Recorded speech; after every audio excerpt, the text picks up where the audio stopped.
नहीं, देखिए, और पार्टी या कोई और पार्टी, इसकी तो कहीं पर चर्चा ही नहीं थी।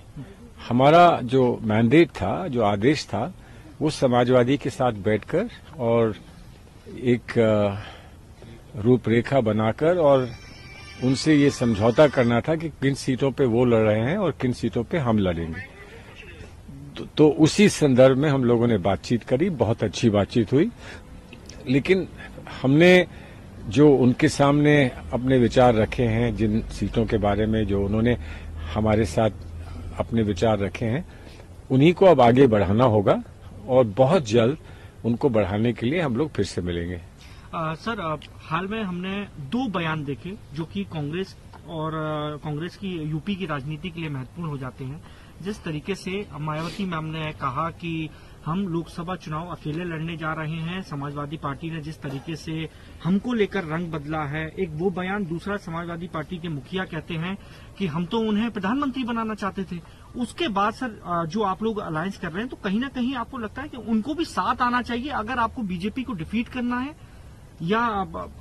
देखिए, ये बातें जो हैं वो हमारे शीर्ष नेतृत्व के लेवल के हैं। जो इंडिया का अलायंस है और जिसमें जितने लीडर्स हैं, उनकी आपस के विचारों के साथ ये निर्णय लिया जा सकता है। इस पे हम लोग नहीं कुछ अपने लेवल पर कुछ कर सकते हैं।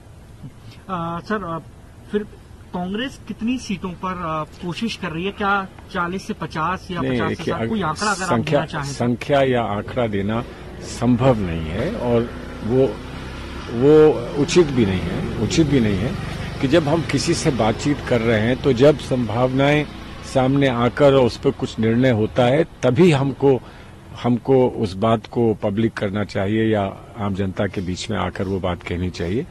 अभी हम सिर्फ इतना ही कह रहे हैं कि बहुत अच्छी बातचीत हुई है और वो बातचीत हमको विश्वास दिलाती है कि बहुत अच्छा समझौता हम लोग उत्तर प्रदेश में करेंगे और दोनों ही पार्टियां उससे ज्यादा उत्साहित होकर चुनाव लड़ेंगी।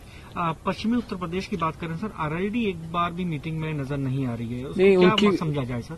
जी नहीं, उनकी बातचीत समाजवादी पार्टी के साथ है, उनके साथ गठबंधन समाजवादी का रहा है और उनकी बातचीत वहां हो चुकी है और जो भी उनकी बातचीत आरएलडी के साथ हुई है, उसका ब्यौरा वो हमारे सामने रखेंगे या कुछ रखा है और उसको सामने रखते ही उसके परिप्रेक्ष्य में ही जहां जहां हम लोग सीटों की बात कर रहे हैं वहां पर बात होगी।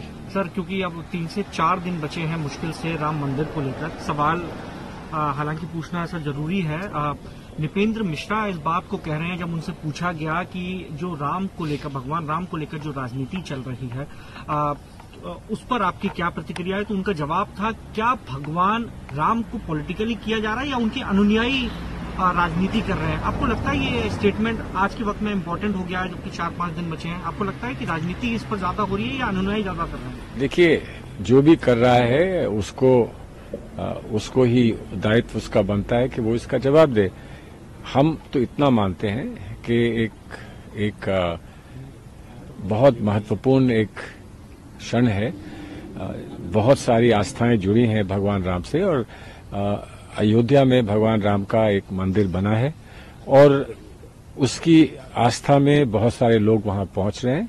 हम उनको उसके लिए शुभकामनाएं देते हैं और मैं ये उम्मीद करता हूं कि भगवान राम की जो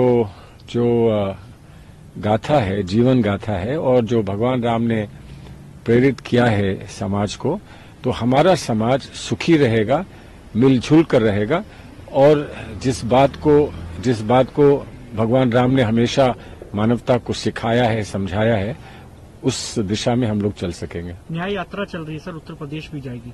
आप चाहेंगे व्यक्तिगत तौर पर कि जब यूपी में यात्रा पहुंचे तो उस वक्त अयोध्या राहुल गांधी जाएं, दर्शन करें? ये निर्णय तो राहुल जी का है। राहुल जी एक धार्मिक सोच के व्यक्ति हैं, एक व्यापक सोच के व्यक्ति हैं और उन्होंने ये कहा है कि मैं धर्म को राजनीति से नहीं जोड़ता हूं और इसीलिए यहाँ पर 22 तारीख को जब राजनीति को जोड़ा जा रहा है धर्म से, हम लोग उससे दूर रह रहे हैं। अब वो कब जाना चाहेंगे, कैसे जाना चाहेंगे, वो उनका निर्णय है और मैं समझता हूं उनका निर्णय उचित निर्णय आपको पता चलेगा समय से। एक आखिरी सवाल लूंगा सर, आप ही के अलायंस पार्टनर हैं आम आदमी पार्टी। एक तरफ आप लोग कोशिश कर रहे हैं कि जनता के बीच में मैसेज जाए कि हम किसी समुदाय से अलग हटके नहीं, हमारी सोच अलग है। वहीं सुंदरकांड करना, अयोध्या तक ट्रेनें चलाना और ये लोगों तक एक मैसेज देना क्लियर, आपको लगता है कि ये जरूरी है जिस वक्त आप लोग ये कह रहे हैं कि लोगों की बात पहुंचाई जाए, लोकसभा चुनाव के अंदर धर्म को थोड़ा सा पर्सनल रखा जाए? अब इसको वो पर्सनल ही मानते होंगे, लेकिन हम तो इतना जानते हैं कि सामूहिक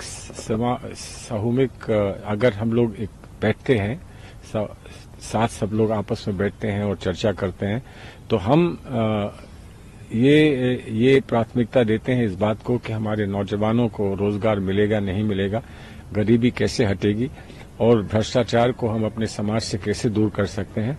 हम तो इन चीजों की बात करते हैं, लेकिन आस्था की बात होती है। कोई अपनी सेवा अगर देना चाहता है, भगवान के नाम पर देना चाहता है, धर्म के नाम पर देना चाहता है, तो ये उसका निर्णय है।